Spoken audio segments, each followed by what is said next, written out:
afternoon, everybody. It's me, John Gray. This here's John Hoop, and we're out here on the Castor family lands, and we're going to plant us a little bit of a food plot back here in the woods today. John, let's go ahead and tell us what we're up to. All right, this is actually the first food plot that I ever, or first spot that I ever made a food plot here on the property. There used to be an old dead ash tree right here, and we got it cut down, kind of cleared an area. We actually, you can tell we planted quite a few walnuts. It's been a few years now, maybe close to 10 years, and they're starting to grow up. This has always been a nice little plot for me. It's small, but it's in a really good area and a nice strip of woods that connects some of the farm fields and our pond over here to some of the little bit bigger woods and the bigger timber over here to the east. So it's definitely a go-to spot for me, but it's just difficult to get in here. I mean, this is a small spot. We don't have room to put even a 6-foot drill in here. I mean, this is a 4-foot situation in between some of these trees and getting around. So I can't spray. I don't have a sprayer small enough to get in here. So we're actually going to till this. I've tilled it once, and we did so many plots that it's taken me, let's just say, probably a couple of weeks to get back here now. And we've actually got good germination. I've planted so many food plots here that there's enough seed in the ground, you can till the ground and it will just come up. It's one of those type of situations. You've built up a nice seed bed. Yes, this is a great seed bed. Actually, most people would be thrilled with the stand that I have here. And the funny thing is, I didn't even plant that. That's just from years past. And I could probably let it go and it would be a great plot. Probably do better than a lot of plots. But I'm particular and I wanted to get a nice video back here. This is a great little spot. It means a lot to me. And we're actually going to get the tiller out. We're going to go over this one more time to knock it down. Then we're going to come in with an old herd Cyclone bag spreader. And I'm actually going to crank this thing out the old way with a hand crank spreader just like they used to do. And then we're going to come back in with a small 4-foot Kultipacker on that subcompact tractor. We're going to go ahead and press it all out, firm up the seed bed, and hopefully have a nice little kill plot here in the woods. Awesome. I'm excited. Well, speaking of timber, I can hear your grandfather somewhere in the background over here with a chainsaw getting after it. He is doing a little bit of clearing out, is he? Well, we had a hard maple, or some people call them sugar maple. We had one go down here in the northeast corner of the woods. I went ahead and got it all the way on the ground, and he's actually cutting it up and removing the brush. That's actually one of his favorite things to do, is to clear trails and to basically cut fallen down timber into good usable firewood. And then of course we go a step further and we take all the brush and we make habitat for rabbits and for small animals with it. So it's really a good thing. He helps me keep this wood cleaned up. He loves doing it, gives him something to do, and we're also making great habitat for all animals back here in our woods. Heck yeah. All right, well, let's get to work. All right, sounds good.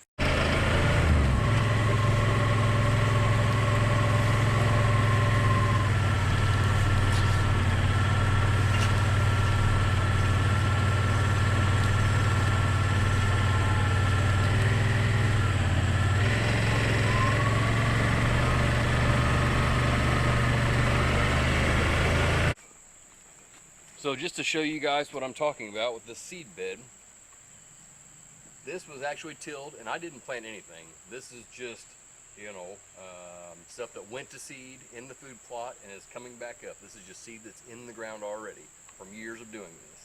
Take a look at this stand, and like I said, there's a couple weeds in here, but I didn't plant any of that. That's just from prior years of food plotting, and this plot's been going for probably 10 years or so. So there's definitely a little bit of seed in the ground. Most people will be happy with this particular plot the way it come up, but I'm particular and I want a perfect plot. So we're going to go through, we're going to till it all up again, and we're going to actually broadcast it out the right way and see what happens. I think this will be a great plot, and we should have some good pictures and videos from this for you. All right, let's do it. All right, sounds good.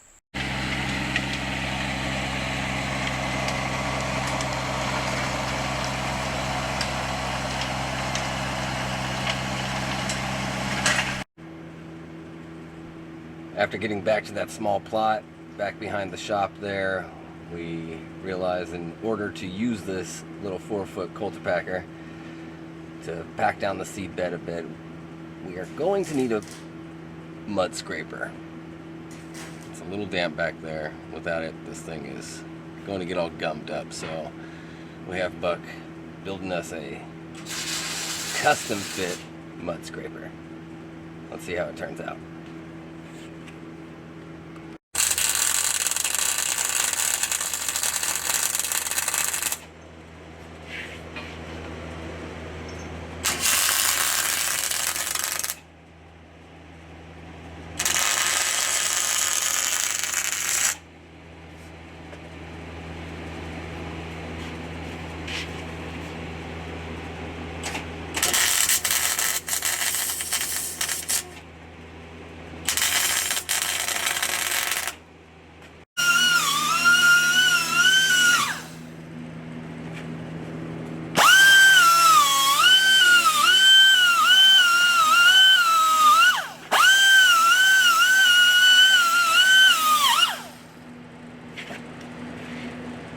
Still a little warm? Still a little warm. Just taking some burrs off. Now what are we building out here? This is a mud scraper. It's going to go on the back of this Kultipacker just for if you got the ground's too wet, it'll stick to the Kultipacker. These teeth are going to go in between each groove of the Kultipacker and drag the mud off. That way it's not, you know, turned into a big ball of dough, Right. basically. Well, they got you doing a custom job today, huh? Yes, sir. All right. Good morning. This is Jonathan from Kasco. We're finishing a few little micro plots that I actually overlooked. We got all the big plots done, everything here in Indiana. Went over, did some stuff in Ohio. We had a couple right here behind the shop that I overlooked. You know, I didn't get them sprayed. They're kind of some smaller micro, what I call kill plots. This one right here, since I didn't spray it, we actually had to work it. If you want to pan out, we went through and I worked it over with a tiller, which is pretty unusual for me. But in this area, it's really tight. I can't use a decent sized spray boom because of all the trees and everything in this little plot. But that small 4-foot tiller worked great. We're going to go ahead and do it the old-fashioned way, and we're going to hand broadcast with this original Herd Cyclone broadcast spreader. You don't see those anymore. You know, that thing is, I'm going to say older than I am, but they still work great. I had it in the office. I thought I'd break it out and see if we could put it to use. In this plot, since we don't have very good light, we're going to use some of the big time buck brunch.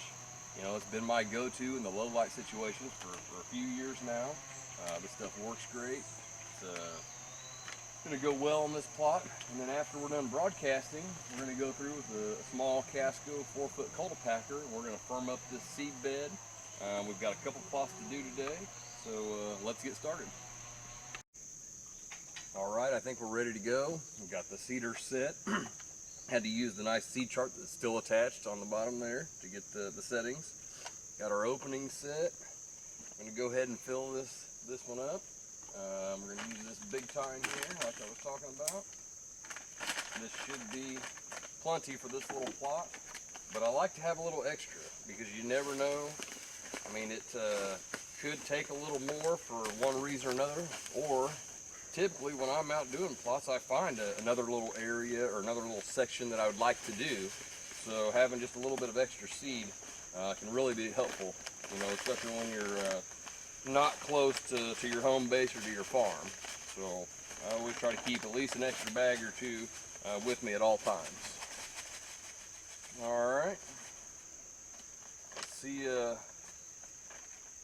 how this one runs. In here nice and even. Step into the plot.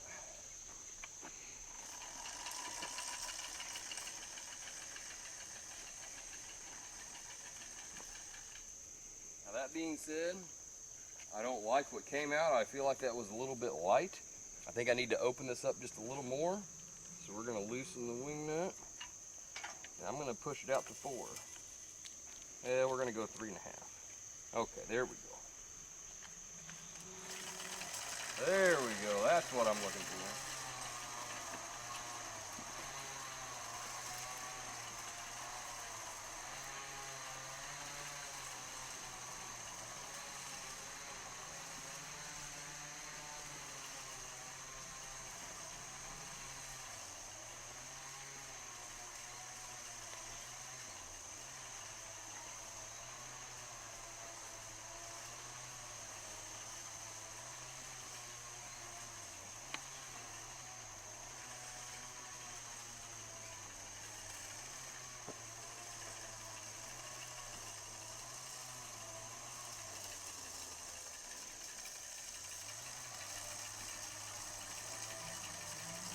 most important thing that you can do when you're hand broadcasting like this is to maintain your speed and to maintain the,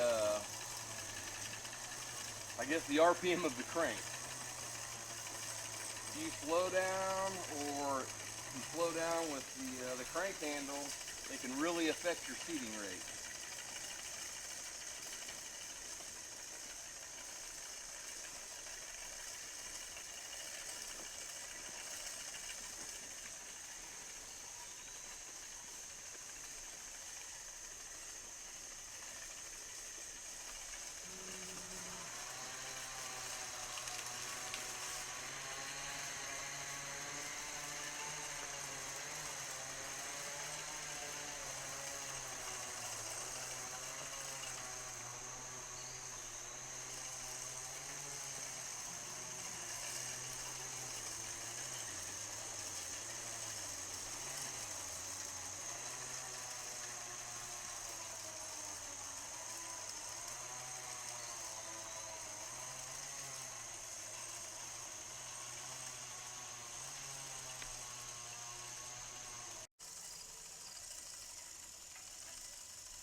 Turn it on.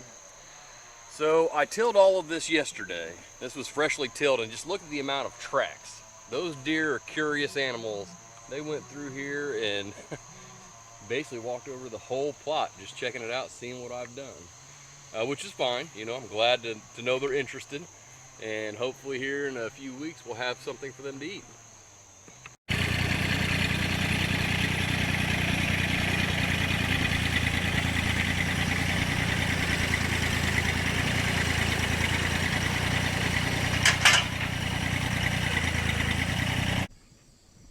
Once you get it attached to the quick hitch, always remember to flip your levers. Make sure that it's locked in. And then you want to also move up your stand legs. Loosen your T-handle, pull that leg all the way up, tighten it down. That way you're not dragging the ground or going to bend the leg or anything like that. Those are just for a stand. You know, those are just stand legs. And you only put those down when you're not hooked to the tractor.